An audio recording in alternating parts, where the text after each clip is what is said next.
श्री स्वामी समर्थ सगळ्यांना आजच्या मिनी व्लॉगमध्ये तुमचं सर्वांचं मनापासून स्वागत आहे। आज आहे रामनवमी निमित्त आपण जाऊया शोभायात्रा पाहण्यासाठी।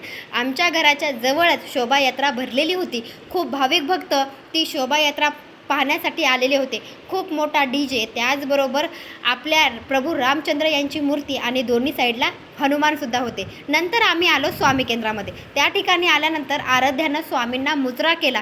ते पाहून मी आश्चर्यचकित झाले, कारण की जी गोष्ट मी करायला शिकवत होते ती आज तिनं पूर्ण केली आणि खरंच तिनं स्वामींना आज मुजरा केला आणि तिनं श्री स्वामी समर्थ, श्री स्वामी समर्थ, श्री स्वामी समर्थ असं सुद्धा म्हटले। नंतर मी स्वामींच्या केंद्रामध्ये एक माळ जप केला। नंतर आम्ही बाहेर आलो आणि आराध्यानं पाणीपुरी, मी वडापाव खाल्ला आणि तिथून आम्ही घराकडे यायला निघालो। घराकडे येत असतानाच उद्या आहे आराध्याच्या शाळेचा डे, म्हणजे आराध्याची शाळा आहे, त्यामुळे आराध्यासाठी शेपूची भाजी घेतली आणि तिथून आम्ही घरी आलो। अशा रीतीने आजचा व्लॉग होता। आवडला असेल लाईक, शेअर, सबस्क्राईब करायला विसरू नका।